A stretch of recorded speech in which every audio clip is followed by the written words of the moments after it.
Somebody call the ambulance. Call the ambulance.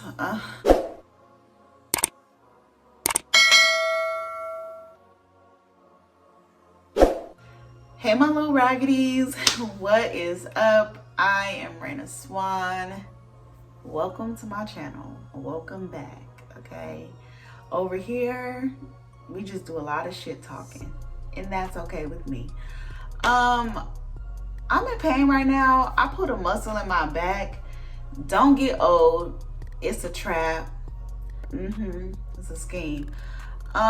So I'm not gonna do the normal book award ceremony that I normally do for my end of the month wrap up, because when I sat down to work out the categories and who won what and what, I said, Raina, just talk about the goddamn books, okay? So that's what I'm gonna do. So we're just gonna go from my last read to my very first read of the month. And we're just gonna go down. Some of these I already talked about in other videos, or on my Instagram. So maybe a little vague, maybe not. We'll see. I read 11 books this month. 11 and a half. I'm still working on one. I might be done with it before the first, but that's neither here nor there. Who cares? And that one is called No One Knows, right? I'll put it on the screen, hell. And so far that's going really well. I'm enjoying it. It's easy to follow. Nice little easy, cozy thriller so far. So we'll see. So the last book I read is called The Man Who Lived Underground by Richard Wright. And this is supposed to be published in like the 1940s or whatever, but it never came out. So to honor his legacy, they finally released it. And it's basically a story of a man who's accused of double murder but did not commit the crime. We've seen this story so many times in movies and other books, and because it's true, shit was happening, okay? And only reason why I read this book, and I'm doing like this because I'm imagining D. Reed's throat in my hands right now. He said, hey you guys, let's buddy read this. And I was like, I'm gonna just go down with the book. I didn't want to read it, but I'm a team player. Okay, I came to play. And so I get the book. Kim Kendall Reeds get the book. We get the book. Saturday comes around. Where is D? Oh, feel good. I'm still trying to finish this one book. Nigga. Okay, so whatever, me and Kim just keep going. We thinking, he's gonna catch up, because he's like Sonic when it comes to reading. We just like, okay, he gonna catch up. The night come and goes. This Negro posted his story currently reading, and it's a completely different book. Y'all, the man didn't even read the book that he said he wanted to buddy read, y'all. So I got stuck reading this traumatic ass book, and I was pissed because I didn't even really want to read it to begin with. I don't like books that are like kind of true to life, right? But also depicts African American people as like dumb or naive, or it's just the way the story was written was very frustrating. So the main character, I think his name is Daniel. On my back. I think his name is Daniel, and he is accused of double murder, and he's abused while he's in custody, and he escapes, and then he hides in the sewer system, right? And the book goes on, and it's really sad. And then the ending pissed me off, and I was just like, this is why I don't read shit like this, because granted, like, I feel like our people in the past, they were very agreeable, but it was because they were trying to protect themselves, right? But I know it was a lot more of us who was like, hell no, you got me messed up and I'm not going for none of that. And I feel like we need to read more. But if we're going to do it, if we're going to talk about it, let's pick some Negroes who was about that action, okay? I don't want to read about no more gullible ass people to just go with whatever the white man is saying. I don't want it. So yeah, I didn't even give that book a rating because I feel like it's just when the stuff is like really true to like history, I'm not rating that. That's somebody's story. That's probably your great grandfather's story somewhere. You know what I'm saying? Like, I'm not gonna rate it. But Richard Wright, it felt incomplete. I feel like he passed away before he got to really put the extra sauce on it to expound on it and make it a little bit better. So it ended up abruptly. I didn't like that. I didn't like it at all. So yeah. Okay, so before that, I read Harlem by Eric Jerome Dickey. Me and Brandy, we on our Eric Jerome Dickey journey, okay? You know, when I was younger, I didn't read any of his work. So now my grown ass is trying to play catch up. But I read Eric Jerome Dickey's book, Harlem, and it was really good. I mean, the comedy was there, the thrills, the plot twists. It was very wonderfully written for it to be a novella. Eric said, I'm gonna teach you how to stunt, okay? He said, I'm gonna show y'all how to do it. If you're gonna write a novella, I'm gonna show you how to do it. And I need to go dig a little bit deeper because I want to see if he has any more novellas. But this one was really, really good. The main character, Harlem, he's in this insane asylum because he committed some crimes, and you know, people thinking he a little crazy. He don't really have no empathy about nothing. He's gonna say whatever comes to mind. If it hurts your feelings, he don't care. He was up there clowning the nurses, and like it was a time, okay? But the man was crazy. But because he made me laugh, I found myself like, oh, at the end, you know? So he's in this insane asylum, but it's one nurse, Daphne, how the hell you say that lady name? She and him, they form a bond or whatever, but she has her own little hidden truths or whatever that comes out later in the novella. But he is just head over heels for Daphne. He feels like she is the one, and she kind of, you know, she be flirting with him too a little bit. But the plot is just gonna plot. If I was on Instagram telling everybody like, look, if you don't got that much time on your hands and you just want to read a quick little 50-page book, read Harlem. I think I spent like 99 cents for this ebook, okay? So just read it, okay? If you don't like it, you can't fight me or nothing, but you know, don't say, just act like you did. I don't know. I liked it. So before that, I read Heartbreak You, book 1 and 2. And y'all know, well, y'all might not know because a lot of y'all new here. I don't like series. It feels like an assignment to me. It feels like a roller coaster that's just way too long and I'm ready to get off. I do not like series. I'll start a book 1 and find out it's a series and be like, well, I don't have no desire to figure out what happened. But with Heartbreak You, I was invested, okay? We have 4 college friends and, well, 4 college students, and they all come together as roommates, and we get to see like the different lifestyles that each of them live. One of them is very privileged and she's a biracial young lady. Another one comes from New York and she's very street, she very hood, she very tomboyish. She is very promiscuous, and she feels the empty voice that she, has, she feels it with men. But it's an underlying reason why she's like that, and we get to follow her story and see like what happened that caused you to be this way, and is it too late to change?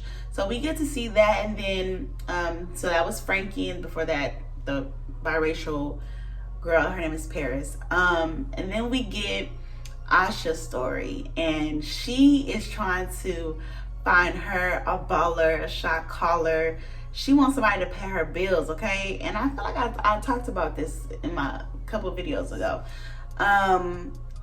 And she was set on like, this is the life that I want, Like, I just want to be a basketball wife. But she quickly realizes that like there's so much more than your appearance, So she's going through that whole phase of trying to figure out like who she really is. And then we get to see her story play out, and it's just good to see her go from one transition to the next. And then lastly, we have Hope, and she's a devout Christian raised by her father, who's very strict and by the book, and she just does not want to disappoint him and disappoint the family that raised her. But she can't help but to like be interested in her peers around her, what they have going on, because she feels like, not that she's missing out, but she understands that like life be lifing, and you can't always just be hella strict and like, I don't know, like I've tried to like go to church and be by the book and read the Bible and do this and do that and do that. I did that in my early 20s, y'all. And I felt so restricted in myself. And I felt like everything I did, I felt like I'm not doing it right. It's not enough. It's not enough. And I feel like Christianity shouldn't really be like that. Like, yeah, we should strive to like worship God and serve God and do all of those things. But God himself knows that we are not perfect, and he knows that we are going to fall. But I feel like when we try to be perfect, and we're raised in a church that only plasters that, like that you have to be perfect, it just sets you up for failure. So she's going through all of that, and the character development from book 1 to book 2 is so good, because as the story progresses, they just open up more, and we get to see more and more of their character and personality. Now, the book is a little hood. It has a little, the men in the book, they bring that fire, okay? And you find yourself only rooting for really one of them. But yeah, Heartbreak You, 1 and 2, 5 stars. And then there's some standalones for Hope and Asha. And I think she's gonna also, the author is also gonna write some other standalones for the other 2 women. But I loved it, okay? She made me a believer. I don't like series, but I'm going to read the other 2 standalone books because they're my girls now. We locked in. Okay, so then I read For the Love of Money. You guys might have saw the review for that. If you are interested in a spoiler review for that, go and watch the video before this one. You already know how I felt about it. I'm gonna leave it like that. And then before that, I read another short story.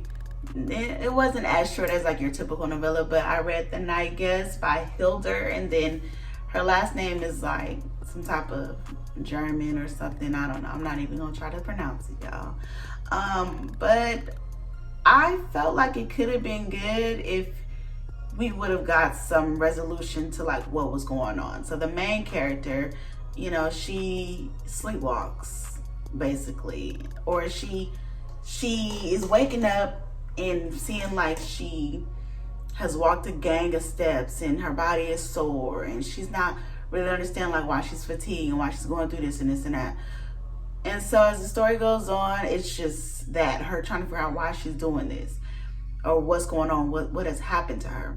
And then we get a little revelation, but we don't get no answers for the revelation. And then it's like the story ends, and it's like, girl, what?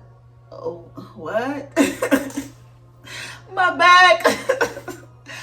Oh, and so yeah, I didn't really care for that too much. I feel like the build-up was good, but then it just got stale. And I found myself not even caring why the girl was waking up with bruises and stuff. Because I'm like, hey, lady, if you're not going to tell us what's going on, then what are we doing here? Like, if you're not going to tell us why we here, then why am I here? So yeah, that was that. And then I read When the Reckoning Comes, and I'm gonna be honest, y'all, I don't remember how I felt when I felt it and what I felt, and I don't remember. I feel like I did rate the book 4 stars, and I really don't know why, but I had to have liked it though, right? I do know what it's about though, but I just don't remember like how the shit ended and how I felt in the moment. But basically, one girl, she is living in a city with a dark past. Everybody got a city with a dark past. She moves away. Her friend from that said city, she's getting married. She want her to come back and be a part of the wedding ceremony. In the midst of that, the friend, he's still stayed in the city. And the friend that moved away and him, they got a little something going on. So there's that, and the place that the friend who's getting married, the place that she's having her wedding at, is a plantation with all these horrible things that done happened. And yeah, I can't tell you too much more because I feel like if I do, I'm gonna spoil it for you. Yeah. Mind you, the girl who moved away and the boy, they're both black, and the girl who having her wedding at the plantation, she's white. Yeah. So, and the spirits and stuff is spiriting. So, yeah. I don't know what else to say. And then I read Think Twice by Harlan Coben, and I feel like the idea was there, right? Like you have an idea and it's like, oh, I like that idea. But then you don't really execute it well. Like, I feel like, yeah, that's what it was. So we have a main character. Notice I keep saying main character because I don't remember none of these people's names. I don't. I'm not even gonna hold you. The main character, his friend passes away. FBI show up and be like, your friend committed this murder. He's like, how did my friend commit the murder? He's dead. He's like, well, clearly he ain't dead, nigga. He just committed the murder. So he's trying to figure out, like, if his friend is really dead or if his friend really did the shit or if his friend is being framed. So that's the story. But in the midst of all of that, there's some side stories going on. And there's a lot of characters popping out of nowhere. And this is why I don't like investigative novels, because they got all these different side characters coming out the woods and being like, hey, here's a clue. And then you go on to the next story and it's like another person like, yeah, I know what he's talking about. And here's an extra clue to add on to that clue. And it's just like, I don't really got time for none of that. Just say what the hell is going on, please. Please. I don't got time to be putting clues together. I didn't even watch Blue's Clues. I don't like them. I don't like the clues. Just tell me what the hell going on. I don't want to investigate shit. Okay?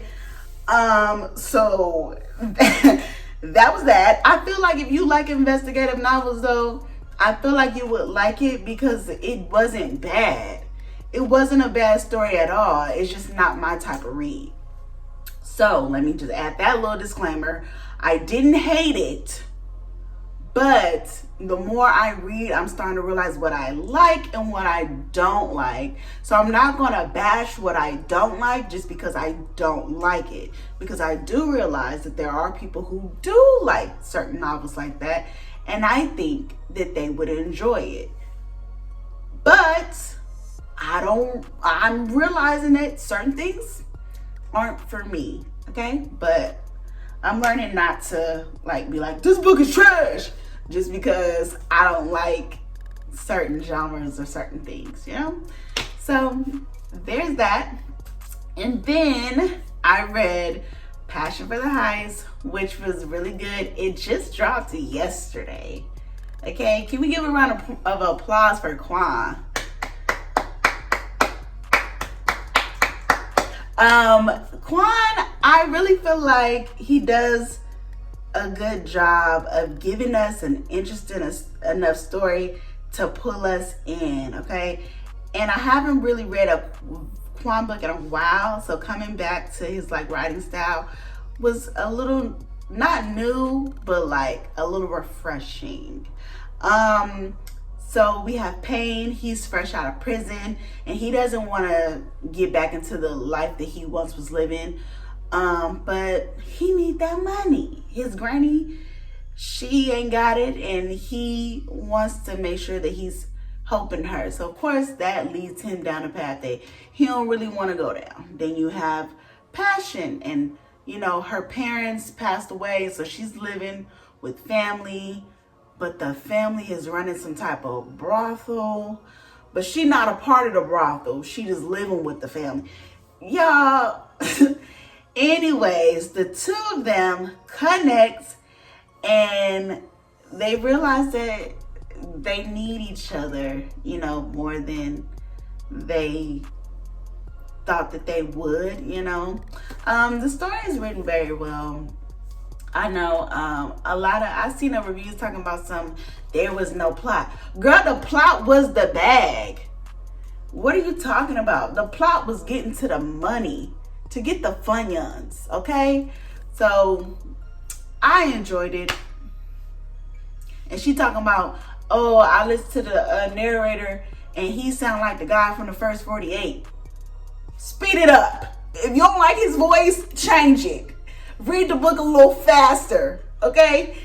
You don't gotta read it on one. You don't gotta read it on one speed.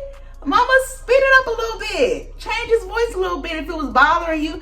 I don't know. I enjoyed the book. Don't piss me off. And okay, let's move along.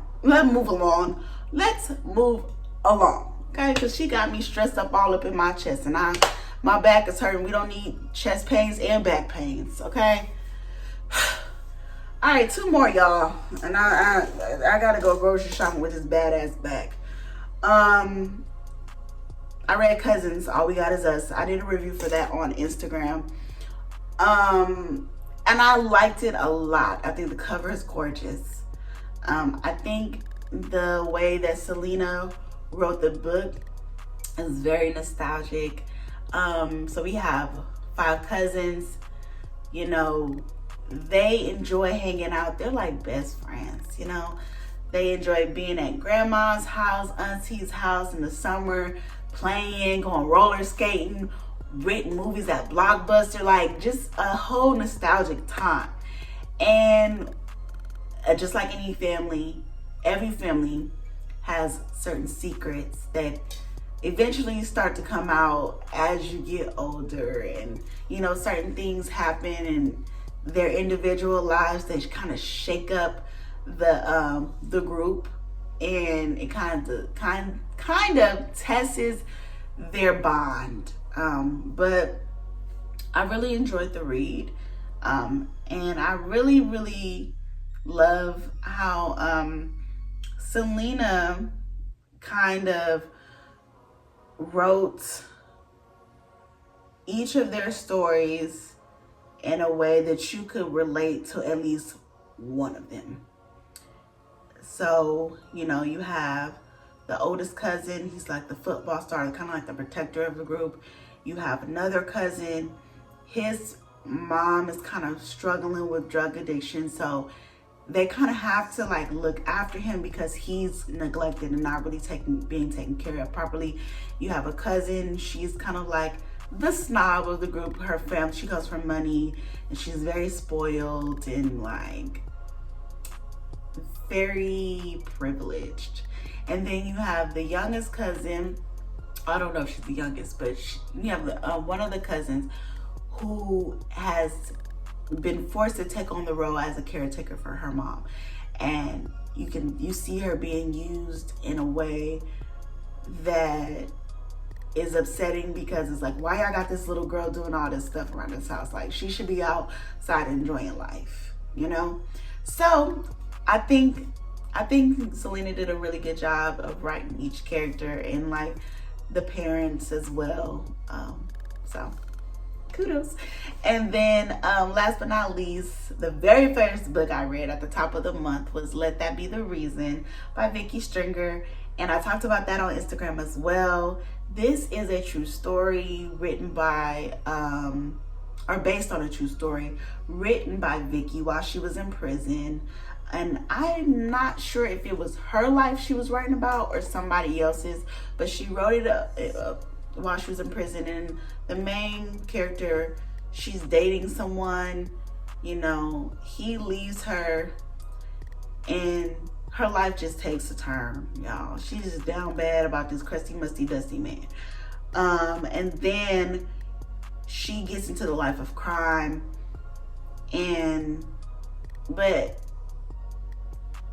for whatever reason, the same man that shitted on her, she is still willing to ride for this man, y'all. That's all I'm gonna say. Vicky also self-published this book and sold it out of the trunk of her car. Talk about a hustler, okay? So I'm not gonna do too much about this book because I feel like you can tell it's a passion piece. And yeah, so that's the books I'm reading or have read this month. Like I said, by the time the month ends, I will have read like 12, and I'm reading No One Knows. And basically it's about Emma and her husband. They're having financial issues to the point where they have to move back into Emma's old house, but little does her husband know, her parents done died in this house. And not just died, they was murdered. And the town is still accusing Emma of being the one that did it. Mind you, Emma got 2 other sisters who was there that night. So they all know what really happened, but they not really saying what really happened. So we going down memory lane and we running into people in the town, and they side-eyeing Emma like, girl, I know you killed your parents. And she's like, I promise it wasn't me. Y'all, she might not have did it, but she definitely know who did it. Or if she did do it, then damn it, she need to be in jail. That's all I got. Y'all pray for my back. Yeah. Every time I breathe, it hurts. Don't